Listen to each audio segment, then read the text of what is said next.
Yo, Yizzle!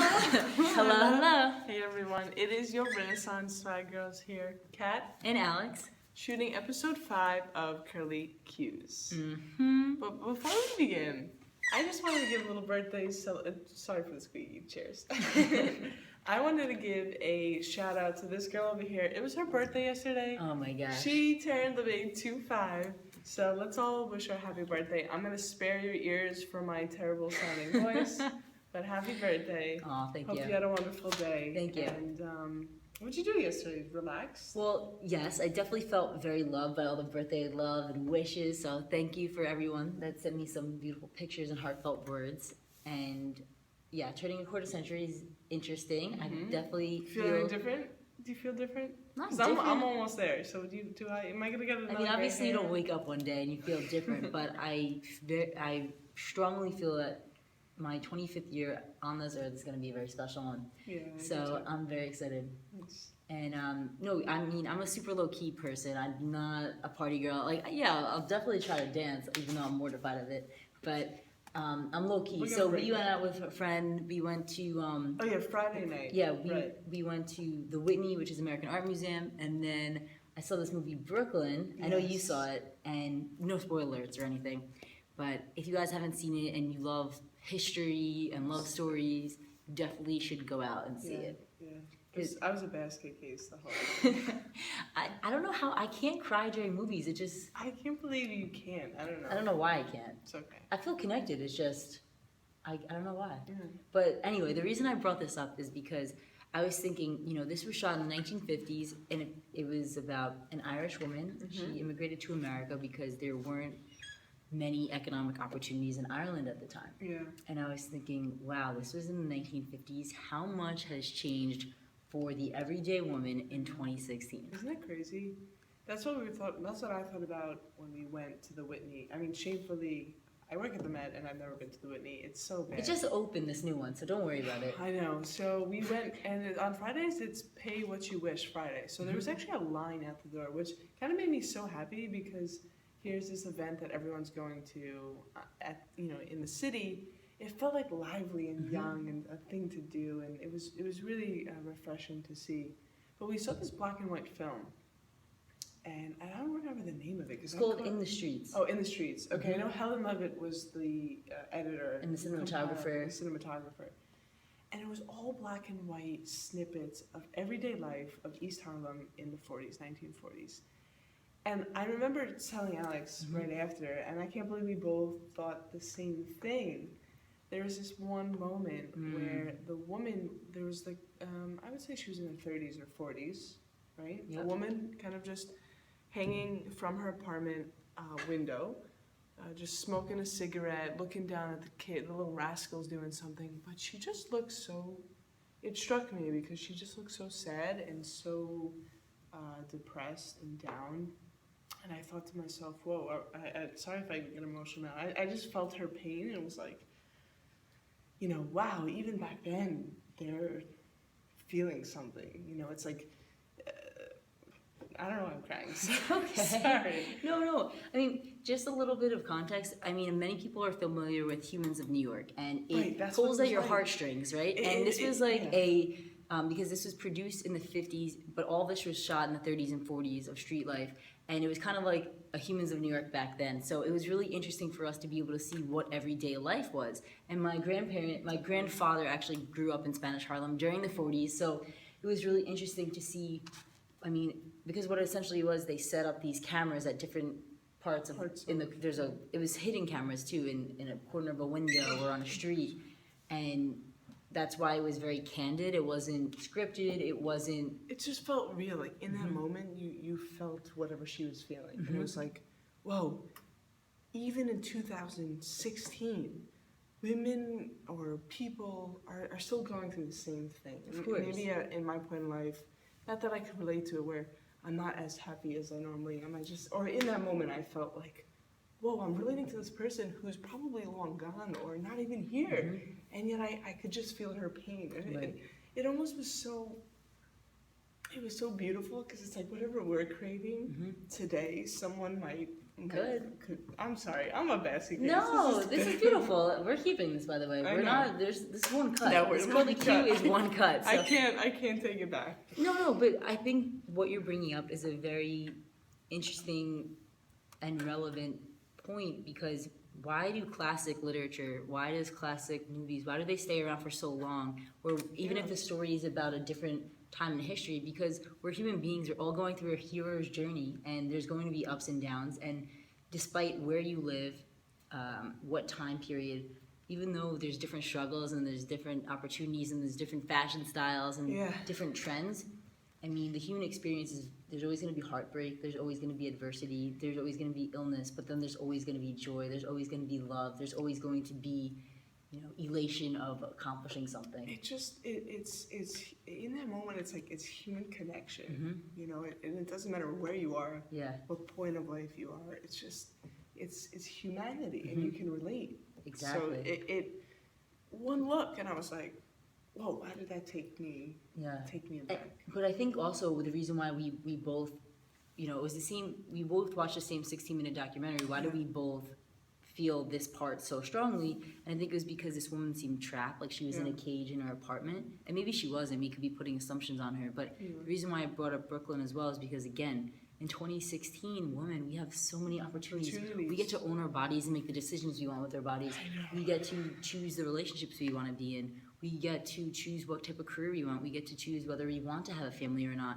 And it's really amazing that we get to financially support ourselves. We're trying to just develop that. It's like, you know, we're developing, not even we. No, yeah. It's the world we live in, so in this time and place, is creating a new type of woman, a new kind of woman who can use Instagram to share her kale smoothies to the world, or your handmade jewelry, or your makeup tips, or to go out there and, you know, go to comedy clubs and show what you're made of, or book clubs, or, you know, there's just so much opportunity, and it made me see the human connection so much more, but then it also made me appreciate where I am today. And maybe I feel trapped in maybe a certain part of my life, but she was trapped. You could tell she felt trapped. You know, we're not as trapped. We have more opportunity, more growth. We are not trapped. No, we can We are choose. three little birdies. We are three little And that's again why chickadees. Brooklyn really touched me, because I was thinking, these people left everything. They left their family. They might never see their family again to go to a new country. And people are still doing that to this day. You think of,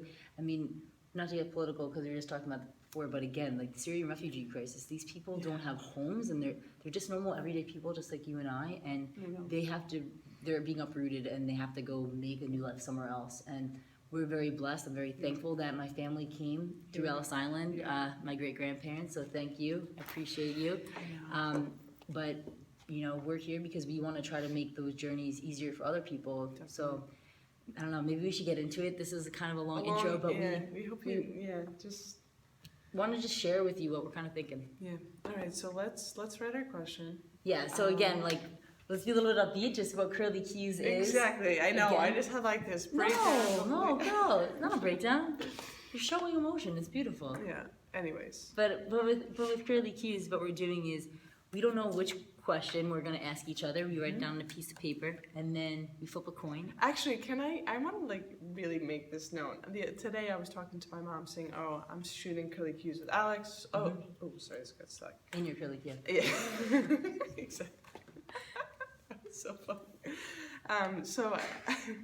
So she said, oh, you know, I think I just did that, you know, for show, and you talked about the question before, and I was like, Mom, no, That's why we have wait. a pen and paper. So I'm making this known. We do not script this beforehand. This is straight up. Yeah, exactly. Ad lib. If That's you why were wondering. That's why some emotion was shown. We couldn't predict that. You Yeah, couldn't like make if that you up. were You can't fake wondering, cry. like my mom was wondering, oh, we thought you just said that, but you really wrote it down and talked to each other. We do not. No, there's good lighting here, so you can actually see the there's paper, the light zero. go through the paper. Yeah, but what the thing is that What? I think it's blank, but we're still saying the question to each other. We don't say the question. I don't know your question, and you don't know mine.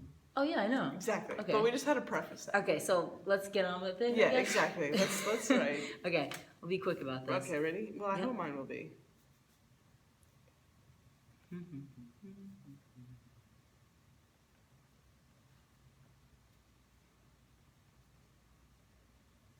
hummingbird is humming.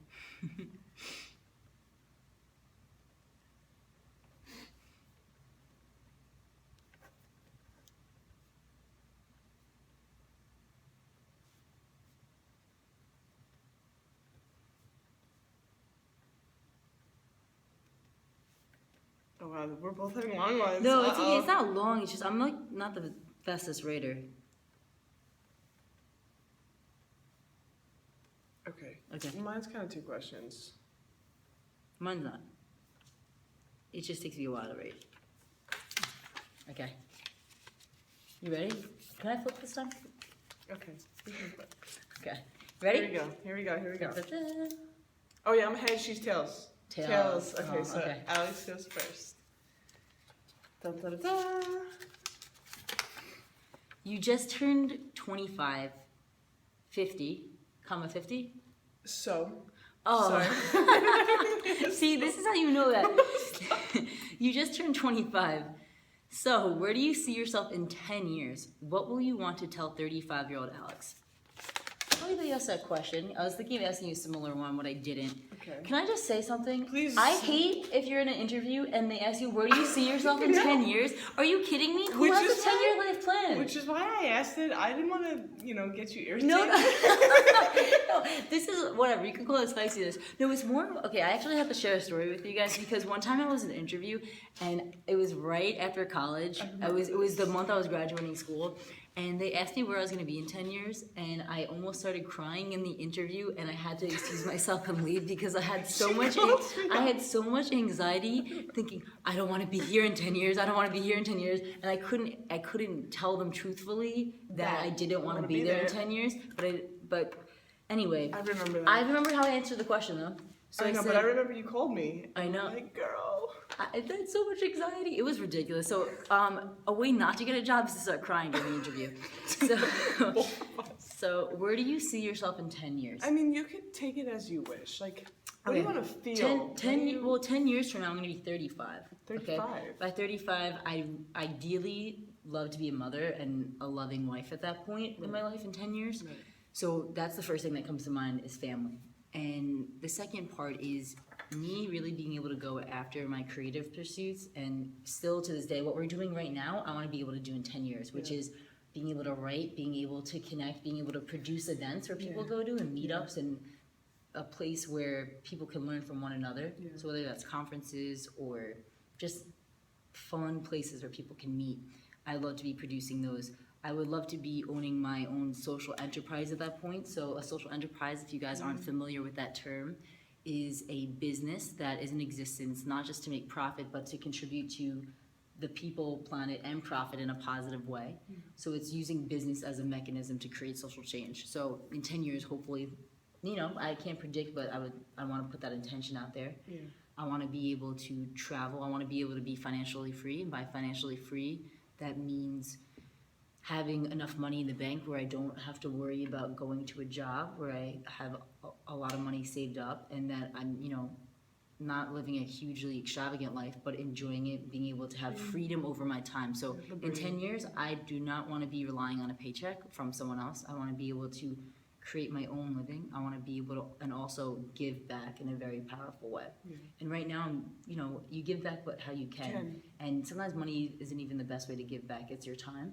But in the future, I definitely want to be playing a very powerful role in some sort of social impact movement. I mean, it's beautiful. And I asked you just because you recently had a post out on the blog that said when you were 15, Yeah, you imagine at It's true. 25 you would be somewhere totally different. exactly. And I posed this because maybe it could be a stepping stone when you do turn 35. You could look back at this It's video. that I and love. just kinda Oh, that's very see- sweet. I like I that you just said want that. like a memory of like where you are, and maybe it's different. Maybe it's more magical than you could have imagined, and maybe it took a turn. It's true. And it's good to have goals, but life does take turns. Exactly. You never know what's going to happen. And the second part of your question was, what will you want Yeah, to like, tell what would you want? 35-year-old Like a Alex? piece of So advice? 35-year-old Alex, you're Yeah. going to watch this 10 years from now. I hope that you still have a childlike sense of adventure and gratitude every day, and you live in awe that you get to be alive in this wonderful world. and that you stay humble because you didn't get to where you were by yourself. There's no such thing as a self-made anything, and that there's so many people around you that love you, so you have to be supporting all those people as well and the next generation. And I hope you're giving back and you're remaining generous and grateful. So We're proud that's of what you, 35-year-old. well, let's not jump ahead into Yeah. conclusions, but we'll We're see. proud of you. Yeah. You ready Okay. for your question? I am. I like that question. Oh, good. I was nervous to ask because I knew that she had a traumatic experience at that interview when someone asked. Oh, "Where I do you brought. see yourself?" Yeah, I'm happy I brought that up though. But Yeah, me too. Okay, so I wanted to see what Yeah. you would answer. Okay, so we both love our old people. What? or should I say elders? Or winky should I face? say elders, winky face? Tell us about a favorite plus impactful piece of advice your elders have bestowed on you. Okay, so I feel like this is going to be a basket case of the day. Oh my god. Okay. Okay. I didn't mean to elicit such. No, it's okay. I must be just emotional. Okay. Can I gather myself? We need Yeah. tissue. I wish I had a Kleenex. I wish we were on like a real set where there's Kleenex and some water to give you. Oh my god. I could leave this frame. No, it's okay. It's okay. Okay. Okay. Wow, this is hard because if you're Aw. okay, if you're ever on a real Live set TV. and you break down, what do? It's like you have to. Well, a lot of really- those people are actors and actresses, so maybe they can control it. I don't know what to say. Okay. You're wrong. No, I'm okay. Because I've just been thinking about my grandmother Okay. and Say it in Greek though. my yeah, thank you. My mom's mom, and I really it's kind of funny because what I'm about to share with you isn't when she was here. It's actually as she's not been here, and it was so impactful. And it made me really feel like, wow, she's with me every step of the way, even when she's not here. So I was having a rough day one day, and I had I'm good, I'm better. I have the opportunity to go to the Met before, and it's open, before anyone is allowed in. So from 9 to 10, I kind of have the keys to the castle. And I was a little frustrated and just lost, I don't know, maybe it's the roaring 20s and it comes with confusion and being upset or thinking too much or not feeling like your life is going the way it should.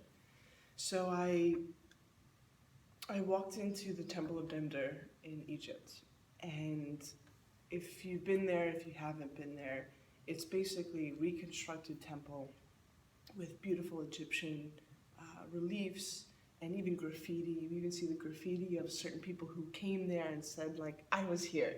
2,000 years ago. 2,000 Whatever it years was. ago. No, Yeah, more they than that. had a chisel. It's not like pen or Sharpie. I mean, these people took a chisel and chiseled.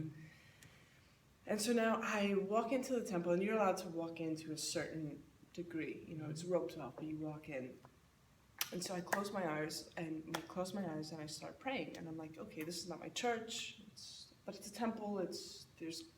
Pray anywhere. You could pray anywhere, but it just felt holy for me, and it felt like the closest thing I had at that moment to my church or a connection or a place. And so I walked in there, and the first thing I just said, and I tend to pray to my yaya a lot. I pray to God or I pray to Virgin Mary, but I end off praying to her. And so I was just talking to her and, kind of asking her to show me some light, show me a sign, show me that you're here, that I'm on the right path, that, I'm doing, I'm being of service to you and to God and to all those up in heaven right now. And so I opened my eyes and I took a picture of it. Maybe I'll put it somewhere because it was so beautiful, and I have to look it up because I don't know what the Egyptian god was called, and it's like a falcon. So I close my eyes, I open my eyes, and there's this falcon with these wings, like stretched across, and then I was like, basket case again. And I said to myself, okay, I know that I'm under your wings. And then 2 minutes later, I walk out and I see two papadas in Greek, two Greek priests. So it felt so holy for me that they were watching over me. It was almost like a favorite moment for me recently. I mean, I'm sure I have so many. Maybe that was a different story that you were expecting. I wasn't no expectations with this. But it felt so impactful for me. It was a very recent and current favorite impactful moment because it made me remember all of her impactful present lively moments when I had with her when she was alive. Okay. And it kind of gave me this hope and this sense of relief to know that there are still people watching you even when they're not here. And there's still people here and giving you advice even when they're not here. It was like, whoa, you know, like That's awesome. that's so powerful. I have No, so that's many. so beautiful. I have so many. I mean, that's Vicky? the thing. I have so many. We could answer this for days and days and days. But that's So it comes to mind immediately. And I think, you know, it's funny. It's like the piece of advice that they bestowed on me is that we're still here. We're watching. No matter if we're gone, we're gonna be watching over you. And I love that. it's maybe you have someone who passed away, or maybe you're missing someone, but they're watching over you, and I know that. So I firmly believe that too. you know, it's a reassuring feeling. So Good. She's watching us right now. I know. She's She's laughing laughing at us. She is. Oh, I really appreciate those stories. Yeah. So thank you. Yeah. I think this was a good curly Q. I think so. Well, you know, we do this because we enjoy creating it, and we hope that you enjoy it too. It was definitely on the longer side, but I think that hopefully, You enjoyed it. yeah. And you stuck around. Yeah, we'll be back next week, and you know, definitely, we'd love to know, where do you see yourself in 10 years? Do you like that question as an interview question? Yeah. And what's one of your favorite pieces of advice that an elder in your life has given you? Yeah. That's it, right? Yeah, I think that's it. We'll see you next week. Perfect. Ciao, ciao for now. Ciao. Mwah. Oh.